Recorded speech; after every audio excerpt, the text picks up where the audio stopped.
ঘটনাটো হৈছিল মানে আমি যোৱাকালি 2 তাৰিখত আমি আমাৰ এই দুলু আহমেদ জাহাজৰ ছবিৰ কেন্দ্ৰিত অহা কথা আছিল। আমি যোৱাকালি আমি এই অফিচটো বনাইছোঁ।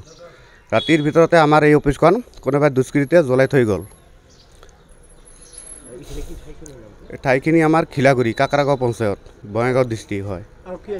আৰু কি ৰাতি শুনামতে আহিছিল, মোৰ ঘৰ অলপ দূৰাই হয়, মই ইমান গম নাপাওঁ। ৰাতিপুৱা আহি চাওঁ মোৰ এইটো জ্বলাই দিছে। আজি আমাৰ কেনেকৈ অহা কথা আছিল। নিশ্চয় এইটো ৰাজনৈতিকভাৱে সন্দেহ আছে আমাৰ। যিকোনো বেলেগ পাৰ্টিয়ে কৰিছে, এইটো নহ'লে কোনোবাই এইটো ৰাজনীতিৰ ভিতৰতে কৰিছে আৰু কি, বিৰোধী দলে হ'ব, যিকোনো বিৰোধী দল হ'ব। দুলু আহমেদ অহা নাই, আজি অহা কথা আছে, আহি পোৱা নাই এতিয়ালৈকে।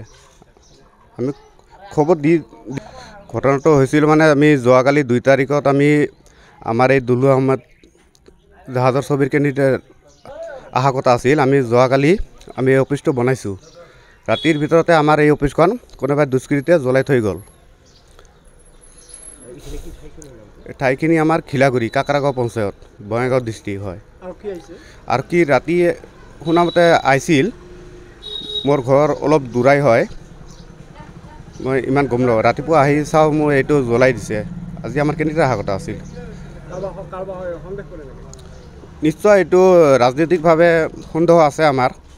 যিকোনো বেলেগ পাৰ্টিয়ে কৰিছে, এইটো নহ'লে কোনোবাই এইটো ৰাজনীতিৰ ভিতৰতে কৰিছে আৰু কি, বিৰোধী দলে হ'ব, যিকোনো বিৰোধী দল হ'ব।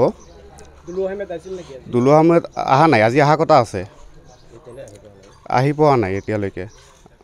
আমি খবৰ দি ঘটনাটো হৈছিল মানে আমি যোৱাকালি 2 তাৰিখত আমি আমাৰ এই দুলু আহমেদ জাহাজৰ ছবিৰ কেন্দ্ৰিত অহা কথা আছিল। আমি যোৱাকালি আমি এই অফিচটো বনাইছোঁ। ৰাতিৰ ভিতৰতে আমাৰ এই অফিচখন কোনোবাই দুষ্কৃতীয়ে জ্বলাই থৈ গ'ল। ঠাইখিনি আমাৰ খিলাগুৰি কাকৰাগাঁও পঞ্চায়ত বঙাইগাঁও ডিষ্ট্ৰিক্ট হয়। আৰু কি ৰাতি শুনামতে আহিছিল, মোৰ ঘৰ অলপ দূৰাই হয়, মই ইমান গম নাপাওঁ। ৰাতিপুৱা আহি চাওঁ মোৰ এইটো জ্বলাই দিছে। আজি আমাৰ কেনেকৈ অহা কথা আছিল।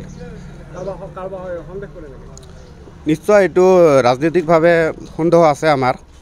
যিকোনো বেলেগ পাৰ্টিয়ে কৰিছে, এইটো নহ'লে কোনোবাই এইটো ৰাজনীতিৰ ভিতৰতে কৰিছে আৰু কি, বিৰোধী দলে হ'ব, যিকোনো বিৰোধী দল হ'ব। দুলু আহমেদ অহা নাই, আজি অহা কথা আছে, আহি পোৱা নাই এতিয়ালৈকে। আমি খবৰ দিছোঁ আৰু।